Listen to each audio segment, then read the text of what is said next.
100%. అదే నేను చెప్తున్నాను కదా, పవన్ కళ్యాణ్కి చెప్తున్నా. పవన్ కళ్యాణ్ గారు, నువ్వు ఆ రోజు కూర్చొని లడ్డు అపవిత్రమైపోయిందని చెప్పి మెడికల్ అన్నీ కడుక్కుంటా పోయినావు తిరుపతికి. అందరూ చూశారు నీ యొక్క డబల్ స్టాండర్డు. పవన్ కళ్యాణ్ గారి డబల్ స్టాండర్డు ప్రజలందరూ కూడా చూస్తున్నారు. ఆ రోజు కూర్చున్నావు, నువ్వేదో కాషాయ బట్టలు వేసుకున్నావు, గడ్డం పెంచుకున్నావు, నేను సనాతన ధర్మినని చెప్పి సనాతన వాదినని చెప్పావు. నువ్వు ఈ హిందూ మతానికి ఎటువంటి అపచారం జరిగినావు, నువ్వు దానికి సంరక్షకునని చెప్పినావు. ఆ రోజు కూర్చొని మెడికల్ కడుక్కుంటా పోయినావు. ఈరోజు విశాఖపట్నంలో 1,83,000 కేజీలు గోమాంసం దొరికిందా కోల్డ్ స్టోరేజ్ ప్లాంట్లో గోమాంసము? ఏం చేసినావా? ఏం చేస్తావు పవన్ కళ్యాణ్ చెప్పినాడు అడుగుతున్నా. నీ యొక్క డబల్ స్టాండర్డ్ డైలాగ్స్ మా ఊర్లో స్కూల్ పిల్లలను అడిగితే చూపిస్తాడు. నువ్వు ఎన్నికల ముందు ఏం మాట్లాడావు, ఈరోజు ఏం మాట్లాడుతున్నావు, సనాతన ధర్మ గురించి నువ్వు ఇంతకుముందు ఏం మాట్లాడావు. ప్రతి ఒక్కరి చేతిలో ఉన్నటువంటి సెల్ ఫోన్లో కూడా ఉన్నాయి వీడియోస్. నిన్న మా ఊరికి పోతే గొర్రెలుగా చేసేటని కూడా చూపిస్తాడు, చూడు అప్పుడు ఏం మాట్లాడాడు అని. నీ నోటితో నువ్వు కూర్చొని మా నాయన దాన్ని ఏమంటారు, మా నాయన ఎటువంటి ధర్మాన్ని నమ్మడు, మా అమ్మ దీపం తీసుకొని వస్తే హారతి తీసుకొని వస్తే దాన్ని సిగరెట్ వెలిగించుంటాడని నీ నోటితో నువ్వు చెప్పినటువంటి సందర్భాలు ఉన్నాయి. నువ్వే కూర్చొని ఈరోజు హరే రామ హరే కృష్ణ రామ రామ హరే అని చెప్పండి మీ నాయన లేడని చెప్పేటువంటి వీడియోలు మేము చూసాం. నీ నోటికి ఏమొస్తే అది, నీ నోటికి ఏ అబద్ధం వస్తే ఆ అబద్ధము నేను కాదు చెప్పాల్సింది. ప్రతి ఒక్క చేతిలో ఉన్నాయి ఈరోజు సెల్ ఫోన్లు. నీ యొక్క డబల్ స్టాండర్డు ఈరోజు ఉంది. నీకు చిత్తశుద్ధి ఉంటే ఆ 1,83,000 కేజీలు గోమాంసం ఉంది కదా, దాని మీద పోరాటం చేయి. అది ఎవరిదో, ఆ గోడౌన్ ఎవరిదో, ఆ గోడౌన్ ఓనర్ ఎవడో, అతను ఏ పార్టీకి సంబంధించినోడో, ఎవడు పర్మిషన్ ఇస్తూ చేశాడో నువ్వు తీసుకొని రా. అండ్ ఈ రోజుకి తంబలపల్లిలో లిక్కర్ కేసు మీరు చూసింటారు. ఒక నేషనల్ హైవే మీద సమాంతరంగా ఒక లిక్కర్ తయారు చేసేటువంటి ఒక ఇండస్ట్రీ తీసుకొని వచ్చి పెట్టి పబ్లిక్గా వాళ్ళు దొరికితే ఆ యొక్క ఇన్ఛార్జ్ ఎవరైతే ఉన్నాడో, తంబలపల్లిలో ఇన్ఛార్జ్ ఎవరైతే ఉన్నాడో జయచంద్రారెడ్డి, ఆయనకు సంబంధం అని చెప్పి ఆ అన్నమయ్య జిల్లాలో ప్రతి ఒక్కరు, ఎస్పెషల్లీ తంబలపల్లిలో ఉన్నటువంటి నియోజకవర్గంలో ప్రతి ఒక్కరిని చెప్తారు అది ఆయనకు సంబంధం ఉందని. ఈ రోజు వరకు అతన్ని అరెస్ట్ చేయలే. ఈరోజు ఆ కేసులో కూర్చొని జోగి రమేష్ని అరెస్ట్ చేస్తాం. ఏమన్నా ధర్మమా ఇది? ఏమన్నా కథనా? ఎప్పుడు ఎల్లకాలం నువ్వే ఉంటావు ముఖ్యమంత్రిగా? నీ పనికిరాని ఆలోచనలకు. అదే జయచంద్రారెడ్డిని అరెస్ట్ చేస్తే ఆ జయచంద్రారెడ్డి చెప్తాడు, దమ్ముంటే నన్ను అరెస్ట్ చేయమని చెప్పు, లేకుంటే నేను పార్టీలోని సస్పెండ్ చేయమను, వీళ్ళ భాగవతాలంతా బయటికి తీస్తా అని చెప్తాడు. ఆయన ఓపెన్ ఛాలెంజ్ చేస్తున్నాడు. అతను వీళ్ళకి ధైర్యం ఉంటే నా మీద చర్య తీసుకోమని చెప్పు, దీనిలో ఎవరెవరు భాగస్వాములు ఉండారో, నేను ఎంతెంత డబ్బులు ఇచ్చినానో నా మీద ఈగబండి వీళ్ళ కథ తెలుస్తా అని చెప్పి మాట్లాడితే అతనికి భయపడి ఈరోజు అతని కేసులో కూడా పెట్టకుండా నువ్వు కూర్చొని జోగి రమేష్ మీద కేసు పెడతావు. లోకేష్ గారికి, ఆ తర్వాత చంద్రబాబు నాయుడు గారికి ఇది కొత్త కాదు. వీళ్ళు విదేశాలకు ఎప్పుడు పర్యటన పోవాలన్నా ప్రభుత్వ సొమ్ముతో పోయి ఊరేగి రావడం వీళ్ళకి అలవాటు.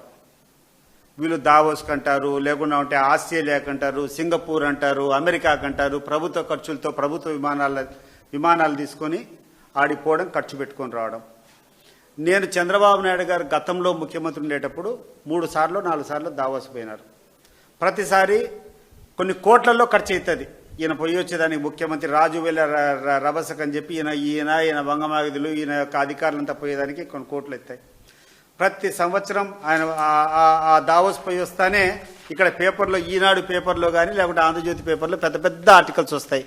ఏది 4 లక్షల కోట్ల పెట్టుబడులు సాధించినారు, పీపీఎల్ చేసుకున్నారు, దాన్ని ఏమంటారు, ఎంఓయూలు చేసుకున్నారు. ఒక సంవత్సరం అయితే 10 లక్షల కోట్లు. ఎన్ని లక్షల కోట్లు నువ్వు చేసింటి అయితే ఈ రాష్ట్రానికి వచ్చింది ఏంది అని చెప్పి నేను అడుగుతాను. మీరు చెప్పండి, నేను ఎన్ని కోట్లు వచ్చినాయి, ఎంత గ్రౌండ్ అయినా ఈరోజు? నువ్వు చెప్పిన దాని ప్రకారం అయితే, చంద్రబాబు నాయుడు గారు చెప్పిన దాని ప్రకారం ప్రతిసారి దావోస్కి పోయి ఇంటికి వచ్చే లోపల ఆయన చెప్పేది ప్రతి సంవత్సరం 5 లక్షల కోట్లు, 10 లక్షల కోట్లు, 12 లక్షల కోట్లు.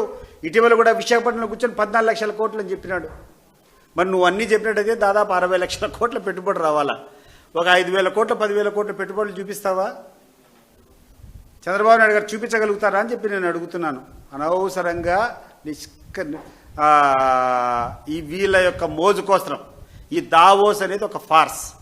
ఇప్పటికైనా నేను చెప్తున్నా, ఈ దావోస్ పర్యటన అనేది దయచేసి సాలించుకోండి.